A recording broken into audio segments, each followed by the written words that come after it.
Je vais vous proposer un sujet. Vous allez vous exprimer sur ce sujet de façon argumentée, en utilisant des exemples, en justifiant vos idées, en essayant de me convaincre pendant 4 minutes 30 secondes. Voici le sujet.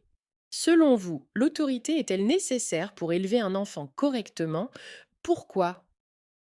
Eh bien, c'est une question profondément humaine parce qu'elle touche à la manière dont on transmet les valeurs, le respect et la responsabilité aux plus jeunes. La société d'aujourd'hui tend parfois à remettre en cause la notion d'autorité, la confondant avec la rigidité ou la domination. Pourtant, à mon avis, l'autorité reste non seulement nécessaire, mais indispensable pour élever un enfant de manière équilibrée, à condition qu'elle soit exercée avec bienveillance et intelligence. D'abord, l'autorité donne à l'enfant des repères clairs et sécurisants. Les enfants ont besoin de savoir ce qui est permis et ce qui ne l'est pas. Ce cadre, loin d'être une contrainte, leur permet de se sentir protégés. Quand les règles sont cohérentes et expliquées, elles deviennent un repère rassurant.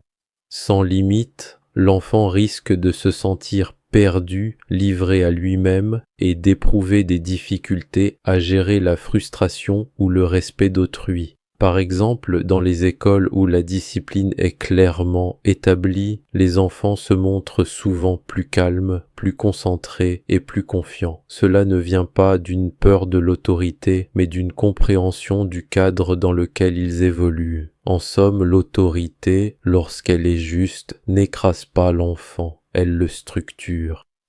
Ensuite, l'autorité permet d'enseigner le respect et la responsabilité. Être parent, ce n'est pas seulement aimer son enfant, c'est aussi lui apprendre à vivre avec les autres. Le respect des règles, de la parole donnée ou du temps des autres, ça s'apprend d'abord à la maison. Si un enfant grandit dans un environnement où tout est négociable, où ses désirs priment toujours, il risque d'avoir du mal à s'adapter à la vie collective, à l'école, au travail ou même dans ses relations futures. Prenons un exemple concret, un parent qui oblige son enfant à ranger sa chambre ou à participer aux tâches ménagères ne cherche pas à imposer une autorité brutale, mais à lui apprendre la responsabilité et la contribution à la vie commune. Ces petites habitudes forment plus tard des adultes autonomes, capables d'assumer leurs choix.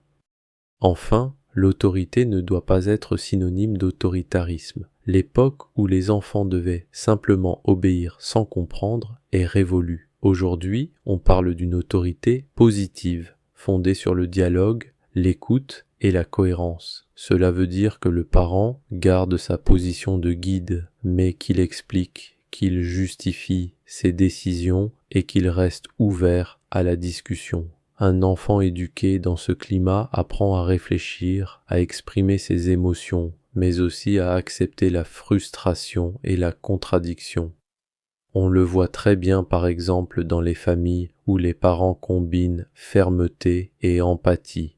Les enfants y développent souvent une meilleure estime d'eux-mêmes et un sens aigu du respect mutuel. Ce modèle d'autorité équilibrée est probablement la clé d'une éducation réussie au XXIe siècle.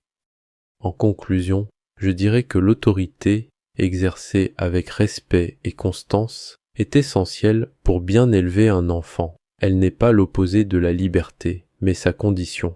On apprend à être libre en apprenant d'abord à respecter des limites. Un parent sans autorité ne prépare pas son enfant à la vie réelle, tout comme un parent trop autoritaire l'empêche de s'épanouir. Le vrai défi aujourd'hui est de trouver cet équilibre entre fermeté et bienveillance, un équilibre qui forme non seulement de bons enfants, mais surtout de bons citoyens.